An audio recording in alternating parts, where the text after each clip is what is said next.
Hello बच्चों, आइए प्रश्न को देखते हैं। निम्न चित्र में त्रिभुज एबीसी में सदिश एबी सदिश और दूसरा बीसी सदिश का योगफल ज्ञात करो। और देखो ये चित्र दे रखा है अपने को। एबीसी एक त्रिभुज है जिसमें अपने को एबी सदिश दे रखा है और बीसी सदिश दे रखा है, और इनका योग हमें बताना है क्या होगा।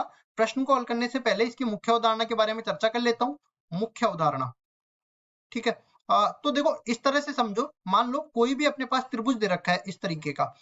अब इस त्रिभुज को मैंने नाम दे दिया पी, क्यू और आर। अब पी क्यू को मैंने सदिश दे दिया इस तरीके से, क्यू आर को मैंने सदिश दे दिया इस तरीके से, और पी आर को मैंने सदिश दे दिया इस तरीके से। मतलब कि सबकी जो दिशा है ना, मैंने चक्रीय क्रम में ले ली। तो जब भी अपने पास किसी बंद आकृति की जो भुजा है वो चक्रीय क्रम में आ जाती है ना, तो उनसे बने सदिशों का योग जो है वो 0 के बराबर होता है। मतलब कि अगर मैं पी क्यू सदिश प्लस क्यू आर सदिश और प्लस में आरपी सदिश ले लू ना, तो ये मेरे पास बराबर हो जाएगा 0 सदिश के। और इसी से अपने पास आता है सदिश योग का त्रिभुज नियम। या तो देखो सदिश योग के त्रिभुज नियम से ये ले लो, चाहे इससे सदिश योग का त्रिभुज नियम ले लो। इसमें होगा क्या कि ये आरपी भुजा दूसरी तरफ जाएगी, तो पीक्यू सदिश और प्लस में क्यू आर सदिश, और बराबर हो जाएगा किसके, माइनस में आरपी सदिश।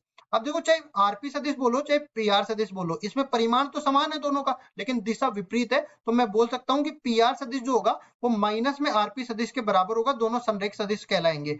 अब उसके बाद देखो ये इसको मैं क्या लिख सकता हूँ, पी आर सदिश। तो ये क्या बन जाएगा, पी क्यू सदिश प्लस क्यू आर सदिश, और बराबर में ये बन गया पी आर सदिश के बराबर। और इसको बोलते हैं सदिश योग का त्रिभुज नियम। जब दो भुजाएं चक्रीय क्रम में हो और तीसरी भुजा उसका चक्रीय क्रम तोड़ रही हो, तो जो तोड़ रही है उसके बराबर बाकी जो चक्रीय क्रम में है उन भुजाओं के योग के बराबर ही आ जाएगा। तो लिखते हैं सदिश योग का त्रिभुज नियम, सदिश योग का त्रिभुज नियम।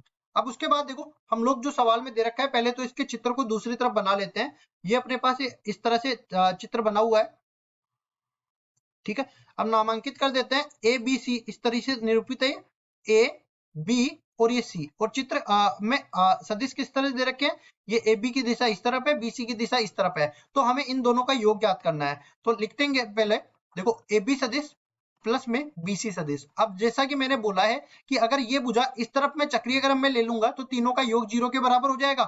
तो अगर क्या होगा, इन दोनों भुजाओं का योग करने पर चक्रीय क्रम तोड़ने के लिए इसकी दिशा जो है इस तरफ लेनी पड़ेगी मेरे को।